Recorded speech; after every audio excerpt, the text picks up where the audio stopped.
Shalom, salam damai sejahtera, Bapak Ibu, Saudara dan Saudariku seiman. Semoga Anda semuanya dalam keadaan yang sehat walafiat, tak kurang satu apapun, dan selalu dalam lindungan kasih Tuhan. Senang berjumpa kembali dengan Anda dalam permenungan harian Sabda Tuhan, Embun Sabda, Kamis 17 Juni 2021. Saya ajak Anda mempersiapkan diri untuk mendengarkan sabda Tuhan dan merenungkannya. Kita mohon Roh Kudus turun atas kita semua. Tuhan sertamu dan sertamu juga. Inilah Injil Yesus Kristus karangan Santo Matius. Dimuliakanlah Tuhan. Dalam khotbah di bukit berkatalah Yesus, "Bila kalian berdoa, janganlah bertele-tele, seperti kebiasaan orang yang tidak mengenal Allah. Mereka menyangka doanya akan dikabulkan karena banyaknya kata-kata.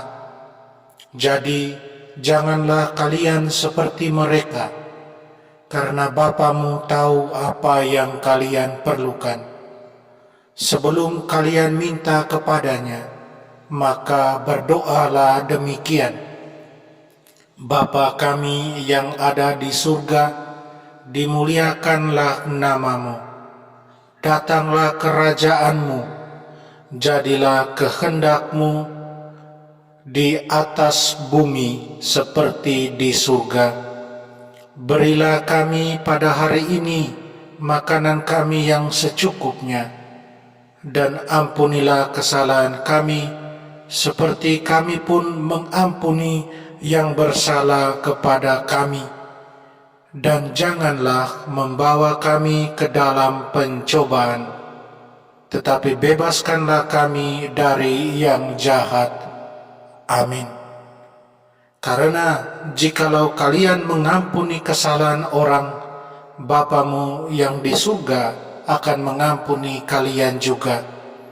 Tetapi jikalau kalian tidak mengampuni orang, Bapamu pun tidak akan mengampuni kesalahanmu." Demikianlah Injil Tuhan. Terpujilah Kristus. Saudara dan saudariku, saya ajak Anda merenungkan, berdoa dan kedewasaan iman. Dalam Injil hari ini, kita barusan saja mendengarkan, kita sudah membaca Injil hari ini soal berdoa. Dan Yesus ajarkan doa Bapa kami. Doa Bapa kami menjadi doa syukur, doa permohonan. Di salah satu bagian dari doa Bapa kami disebutkan, "Ampunilah kesalahan kami seperti kami pun mengampuni yang bersalah kepada kami." Ini mau menunjukkan kepada kita, kepada para murid semuanya, bahwa doa atau berdoa bukanlah semata perkara kata-kata. Doa itu adalah harus merupakan juga satu tindakan. Doa yang diajarkan oleh Yesus mengajak kita menjadi lebih dewasa dalam iman.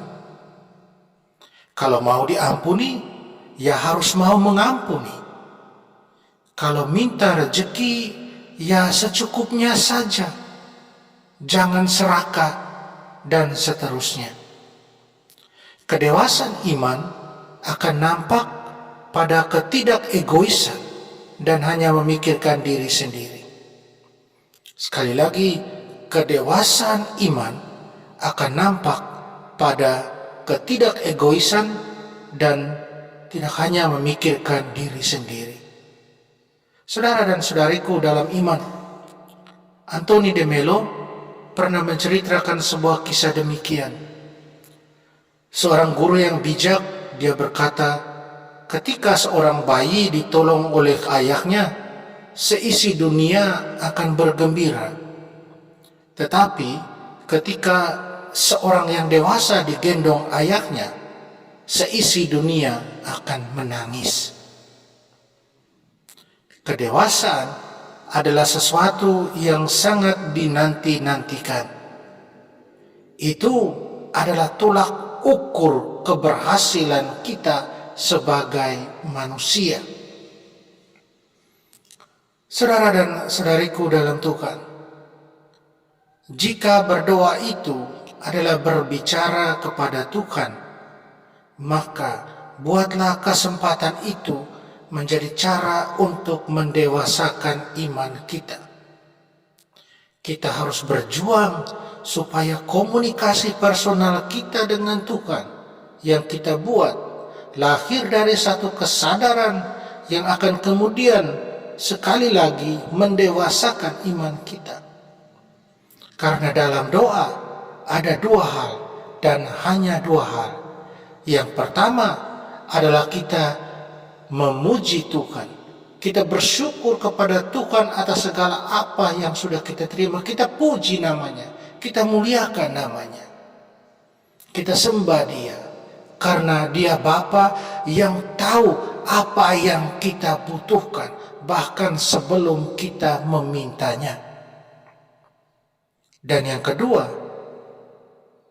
adalah permohonan kita sebagai umatnya. Ini penting, walaupun Bapa sudah tahu apa yang kita butuhkan, karena Dia sungguh memperhatikan kita, mencintai kita, tapi Dia juga mau mendengar secara langsung dari kita apa yang menjadi kebutuhan kita sesungguhnya. Dan doa tidak membutuhkan kata-kata yang indah. Apa yang dibutuhkan dari satu doa adalah ketulusan hati, kepasrahan diri terhadap Tuhan, penyerahan diri yang total. Ini yang paling utama.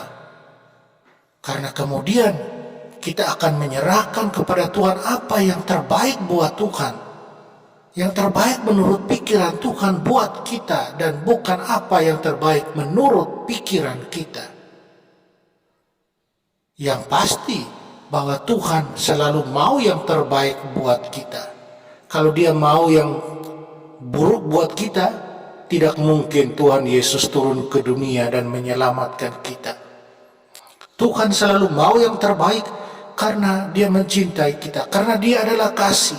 Dia tidak dapat mengingkari dirinya yang adalah kasih itu.